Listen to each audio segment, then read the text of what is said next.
Ready to make some magic happen? All right, we're gonna give it a shot.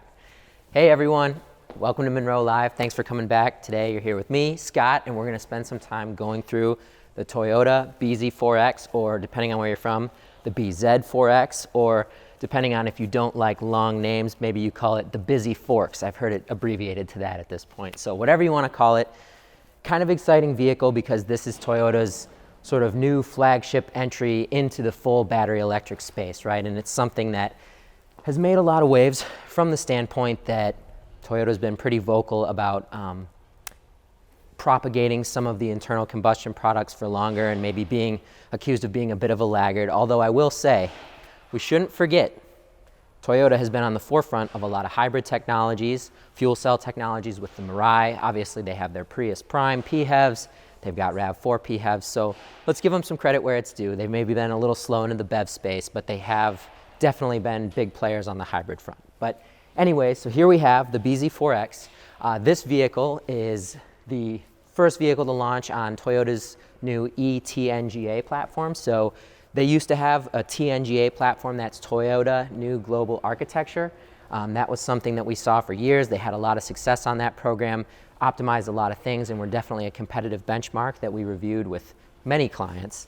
So this, the E in front of that, means that it's been electrified. And what's interesting is this eTNGA platform was developed in collaboration with Subaru. So Subaru calls it the eSGP, eSubaru Global Platform. But basically, these two companies work together to create and launch what are basically sister vehicles. So you've got Toyota with the bZ4X, and you've got the Subaru Solterra for any who may be familiar with that. And this isn't the first time that Subaru and Toyota have had a partnership like this. You know, for those fans of some of the Subis, there was the Subaru BRZ, and then its counterpart was the Toyota or Scion FRS. So they have a history of doing things like this. I think it makes sense in the context of keeping development costs lower to partner up for something like this. So I was really excited to see this vehicle. I've owned multiple Subarus. I currently drive a Toyota Tacoma, so not quite a BEV. But yeah, interested in what those companies, you know, having seen and owned some of those products, them coming together, what that's gonna look like. So we'll get into it. This specific vehicle, as equipped, that we're standing next to is the all-wheel drive variant. So this one has two electric motors, one in the front, one in the rear. 80 kilowatts is the output of each motor. So a little on the low side, competitively speaking, relative to some of the other things we see. They do have a front-wheel drive version of this vehicle, which comes with a 150 kilowatt motor in the front. So interesting that when you go to all-wheel drive, they downsize both motors, but you know, again, maybe trying to keep costs low, so I'm with it there. The BZ in the bZ4X stands for Beyond Zero, so that prefix is something that Toyota's using as sort of the start of the names for their BEVs, and they're carrying that forward. So you can expect to see more BZ vehicles. This vehicle, as equipped, has a 72.8 kilowatt hour battery pack. And what's kind of interesting is depending on whether you get the all-wheel drive or the front-wheel drive variant of the vehicle, you actually get a different battery pack. So if you get the all-wheel drive variant, you get a CATL, or a pack with cells manufactured by CATL. And if you get the front-wheel drive version, the cells are made by Panasonic. So a little bit interesting there. And as an extension of those two different cells, types, and packs that you get, what's interesting to note is that this vehicle actually has different charging speeds depending on which pack you get, which is ultimately driven by whether or not you get all-wheel drive or front-wheel drive. So if you get front-wheel drive, you can charge at up to 150 kilowatts DC fast charging, whereas if you get the all-wheel drive pack with the CATL cells, you're limited to 100 kilowatt fast charging. So kind of interesting there, almost making customers choose between charging speeds and having all-wheel drive. But you know, again, I think this is something, it's interesting to see Toyota make a splash in this space and see some of the decisions they're making. I think, right, anyone who's watched any reviews on the bZ4X knows that it's been a little bit, I guess it's been received in a lackluster way, right? People have complained about the range, which is at about 222 EPA rated miles. People have complained about the performance, which is like a 6.5 second 0 to 60 time, which is definitely relatively slow compared to like a 4.5 second 0 to 60 from the Ioniq 5 or a 3.5 second 0 to 60 from the Model Y. But the last thing I think that's come up a lot is the charging speeds, and that this is taking a long time to charge. So I will touch on that just briefly. I will say, having owned Toyota products and having, studied Toyotas over the years, to have a battery that charges more slowly, anyone who's familiar with batteries and sort of what shortens and extends lifespans would know that the faster you charge a battery and the more cycles of that you do, that has an adverse impact on the length and longevity of the battery. So, Toyota is infamous for putting in engines and sort of having them be a little bit more mild and constrained in terms of their output, their horsepower, their speeds, all that. So to me, putting a battery in and limiting the charging speeds seems like a total classic Toyota move, in the sense that their brand is built around longevity and reliability, right? So if there's anything that they can do to consciously extend the life of components like the battery, it makes sense to me that they would make that choice. So also of note, Toyota does have a 10-year warranty on the battery, which competitively speaking is a bit longer than some others. So again, I think it makes sense that they're throttling some charging performance, essentially extending that charging curve to maybe protect it, but relative to some other offerings in the market, yeah, people aren't loving it. That all said, although the reception of the vehicle hasn't been incredible, there are what I think some definitely interesting and innovative things in this vehicle that I would feel bad if they got lost in the shuffle and someone didn't take the time to point them out. So today I'm going to walk around, point out some of the things I like. We'll finish up with a summary. But yeah, at a high level, very interested in this vehicle, interested to dive in. So we'll start working our way around here and work our way back to the front. So coming around, some of the things that stick out, I like on this version, they didn't opt to put EV or electric on here.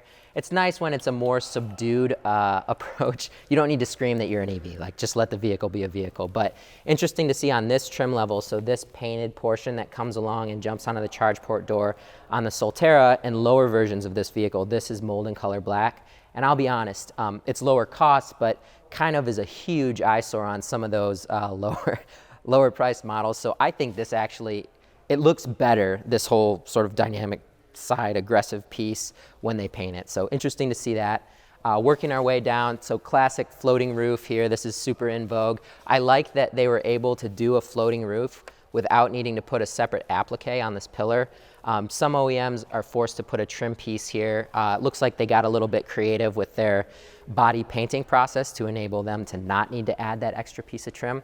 Also, continuing with that floating roof, I just want to say, whoever's responsible for masking this body between the black and the silver, so that's a paint line right there. And you can tell by the thickness, if you look from the side, that the black goes on second. But that means, so they're masking this to give this appearance. But a lot of OEMs would cover this with a trim piece, just put more cost, more weight in there. But they actually just relied on a slight form in the body and a mask that's visible. But if you look at where I'm standing and I look back here, this is right at eye level, and that's something that some OEMs would say, it's just too in your face, I don't even want to give people a chance to look at that.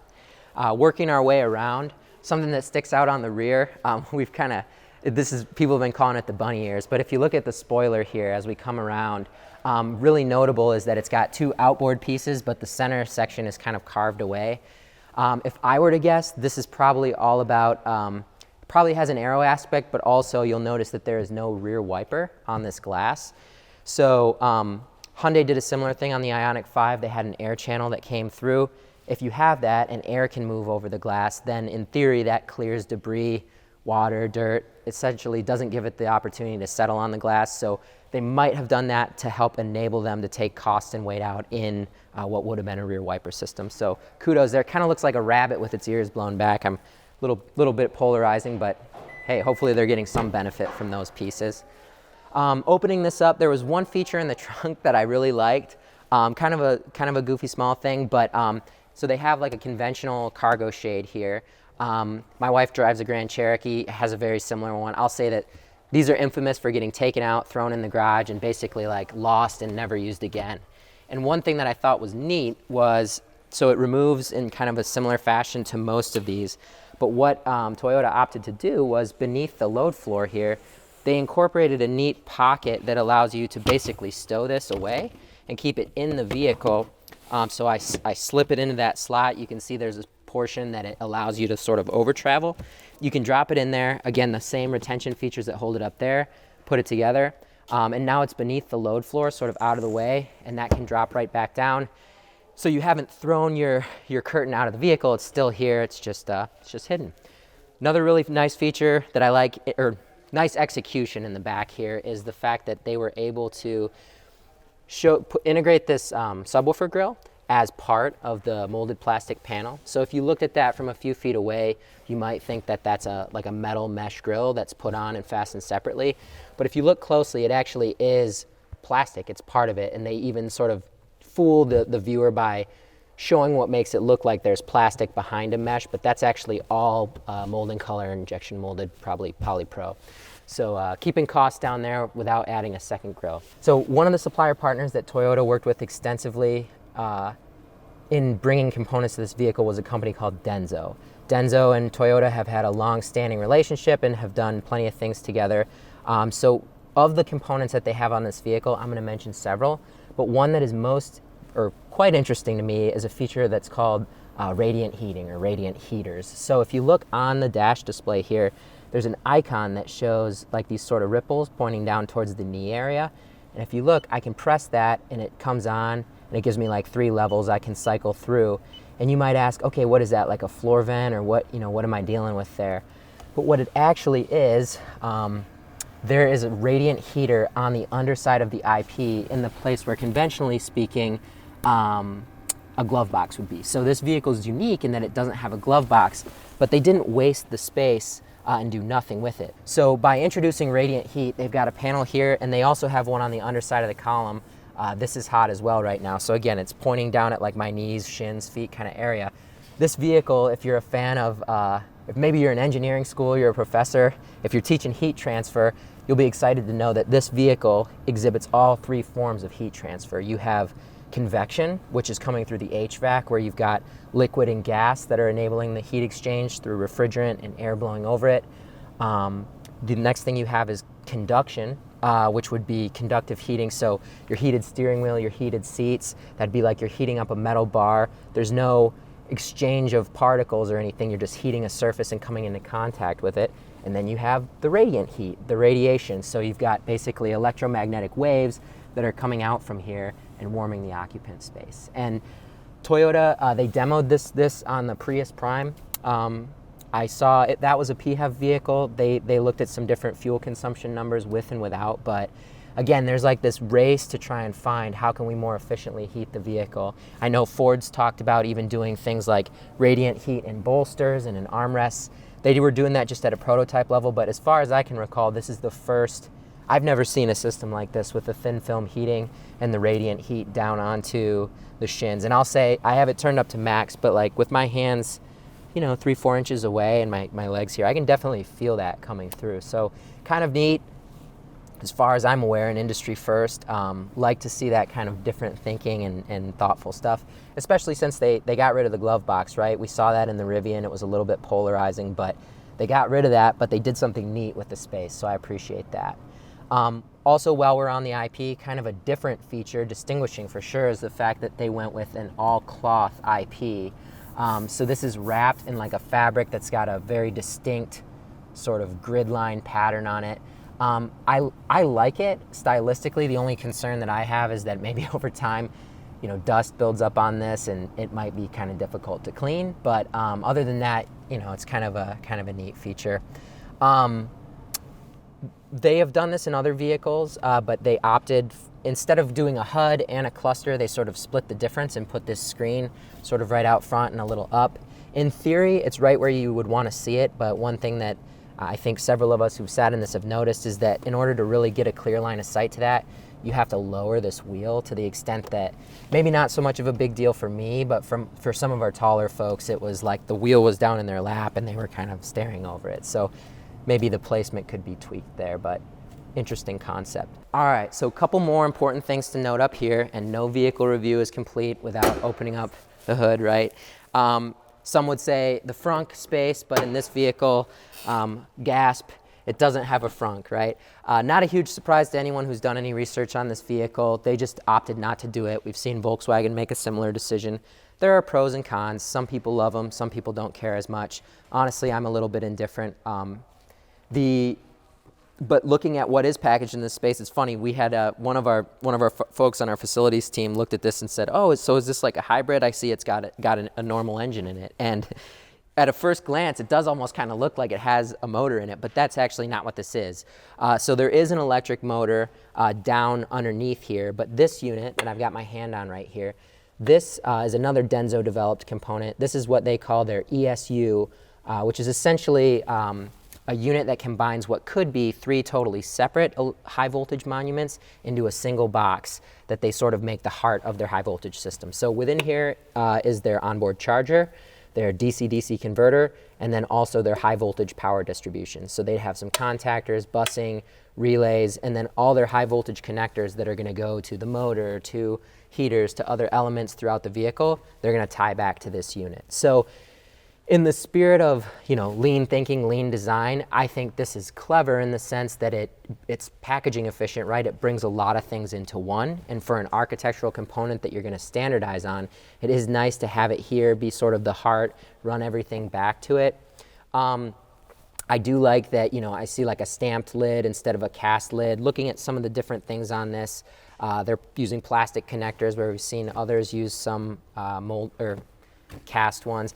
It is interesting to see, so this is a really beefy cast, either shield or connector housing itself on here.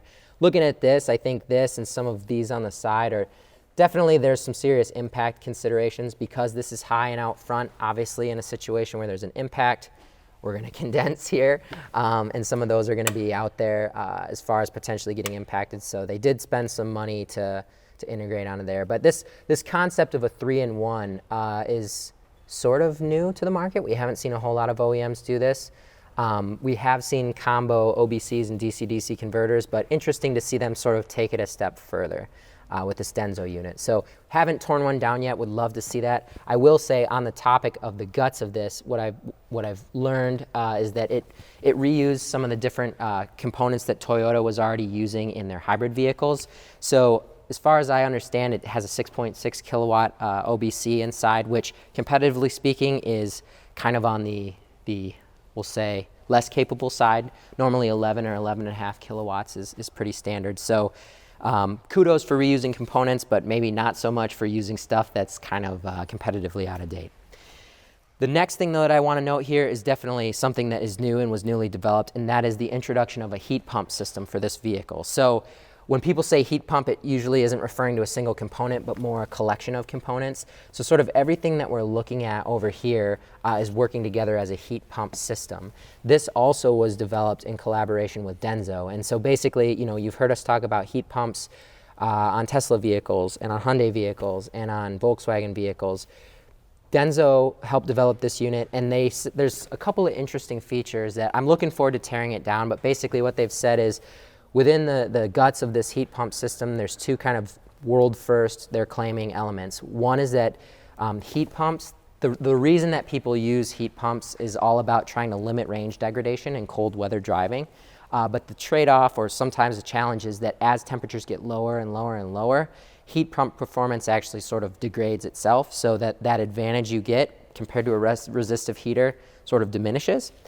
They have incorporated, according to Denso, a defrost cycle that helps improve the performance of the heat pump where it normally sort of tapers off at lower temps. They've incorporated a defrost cycle that allows it to perform better at lower temperatures, essentially, I guess, heating itself up to defrost some of the elements that lead to that reduction in performance. The other thing that they claim that they've done is introduced sort of a change in the order of the cycle and how the system is plumbed. So they said that they went to and I'm checking some notes here, sorry, I just was reading some of these specifics, right? But they've changed what is conventionally the refrigeration cycle to a receiver cycle, and they're saying that, again, this is kind of their claim.